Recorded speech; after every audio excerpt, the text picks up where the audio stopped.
build a computer!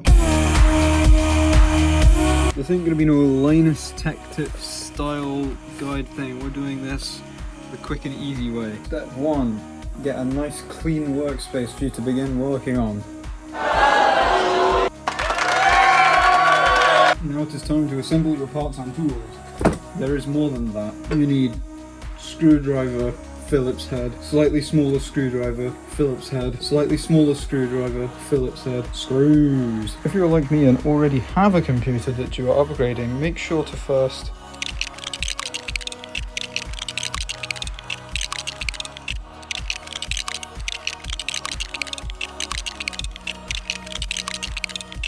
now we have all our parts ready. Don't leave them just lying around. Please keep them in their box. I just happen to already have one. Look, there's the old guy. Step 2. Plug in the power supply. But don't switch it on. Leave it to 0 or off. This is going to be a makeshift ESD protector. You just tap this every time you like move about, especially if you're on carpet. Step 4 is get your motherboard and put it and just get it. Make sure your hands are nice and clean before doing this as well, like mine. Because the oil from your skin can break computers, apparently. I don't know, that's something. Just do it. As you may or may not be able to see, there are some peels for us to peel off here. I'm not going to do that until the end. Step 5. I think, get your CPU. Here's mine. Wow, there. Don't drop it either. Step 5. Put the CPU in. This bit is the most dangerous and most costly thing if you get it wrong, because you'll break your processor and your motherboard at the same time. First things first, carefully press down on this retention arm and kind of slide it out to the side so it pops up like this. It will just kind of do that. That, you see there, very, very, very delicate. No touchy, no. Open your processor out of its little box. Not on top of that, because if you drop it and smash something, oh boy, is your credit card going to hear about it. Now, align the thing. They always say align the triangle.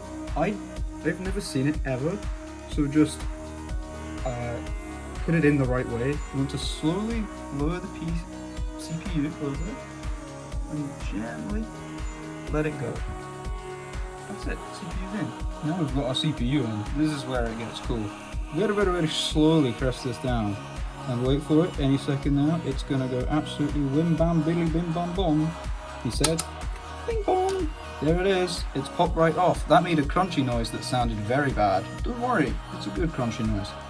Now flip this little arm around. My big fat sausage fingers are getting in the way. Make sure the little grooves at the end are underneath this bar and very slowly put it down. Now this feels wrong. This feels really wrong. There's so much pressure on this bar. Don't worry about it. It's literally fine. There you go. Installed the 12th gen Intel Central Processing Unit. Now that's pretty much the hardest bit done. We can lick a little nippy nap back now. And put it on RAM. Now if you've got 2 slots of RAM, you want to use the grey ones, the outer 2. But if you've got 4 like me, just use all of them. So with some firm pressure, again, all of this feels like it's very long. Press it down. There it is. Just remember, if your RAM really isn't going in, just make sure to just, put all the connectors. Next up, we're going to put in the SSD's nuts. That wasn't as funny as I thought it was going to be. I'm kind of quirked up because both the SSDs in my PC are these M.2 NVMe SSDs, which are really small, and they're not traditional SATA SSDs. They don't plug in with a cable and a power cable.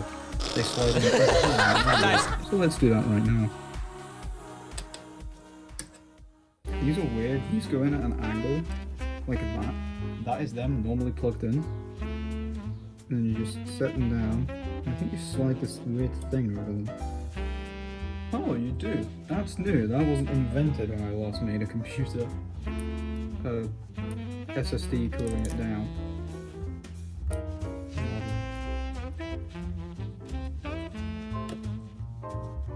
Now let's do the same for this other cover right the way down here. Hold the macaroni into the little port we need. Again, we've got these 2 remove tabs. That goes in at a weird angle too. Let's use this little flip-flop thing.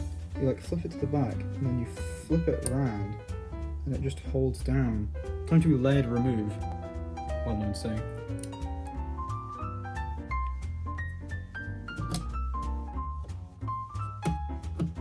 Now that our SSDs are installed, what's next? Now it's time for the cooler. You have to buy a special kit, or in my case get one for free, that fits these new fan dangled sockets. Take your back plate, get one of these weird ass screw based things, put it through the back plate. You can go inside or outside. I'm gonna go outside because that's cool. Push the weird rubber spacer thing to the end of the thing. Now it's like this. Now it should look kind of like this, I think. Carefully lift your motherboard up that now has got more money attached to it than I thought was possible. Oh my lord, that's heavy. Rest your backplate down on the motherboard and line it up with the holes. Now it is down. And you've got to screw these little like standoff things with your hands. And then these like mounting arm things, they go on top also. Oh shucks, I'm out of thermal paste. I'm no longer out of thermal paste. Now when applying thermal paste, remember the golden rule. No, it's spoonful.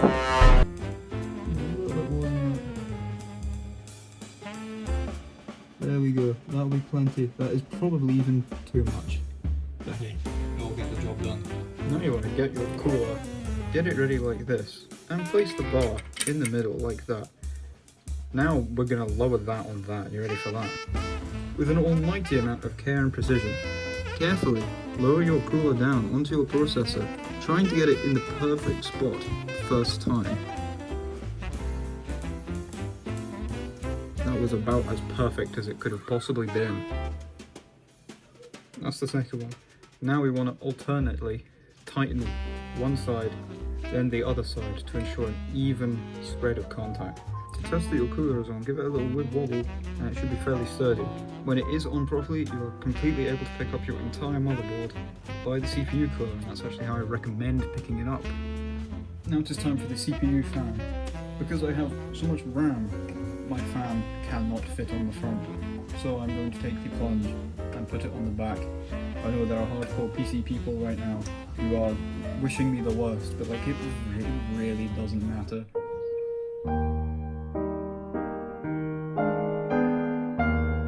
Plug your CPU fan into the CPU fan header, it will be up there.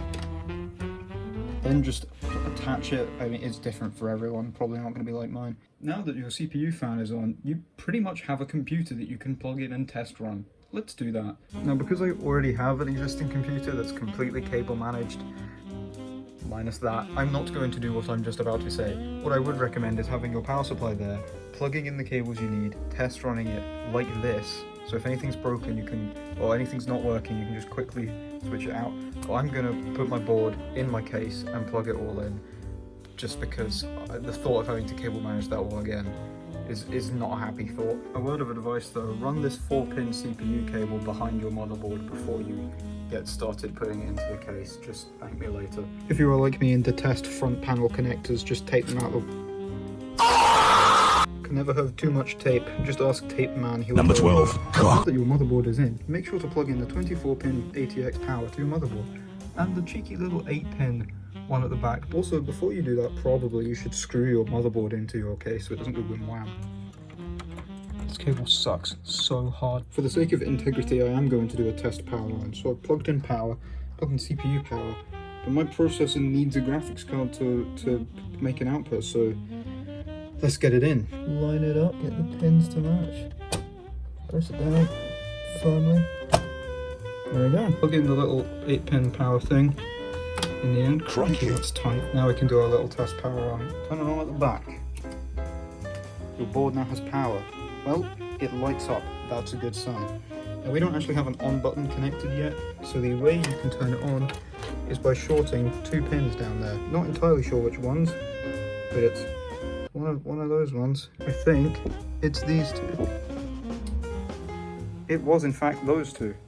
The computer has turned on. That's a good start. Oh, would you look at that? It bloody works. This is what you get every time you have a new thing.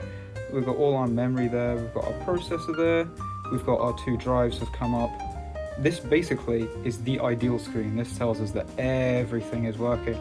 Look, new CPU installed. Heals.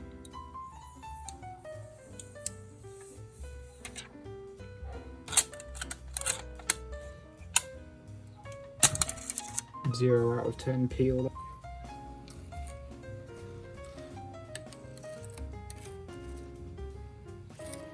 Delicious. If there's ever a cable that you need and don't have, just use 2 wires you stole from your year 11 computer science class and that will fix the job up just nicely. Press F1 on that screen to go into Wi-Fi BIOS. That's will be different for all motherboards, but this just lets you fix everything. Look at my memory, it's running so slow. Let's fix that. XMP? Freaking why not? It's like that hot outside at the moment, so the fact that it's that cool is very good. We've got our boot drives in the right order as well. That's very cool. This system cannot find any bootable devices. Please work. Thank you. Boy oh boy, how I've missed you, old friend. Oh, just as I left it. Now that we've got it all working, let's turn this garbage into this.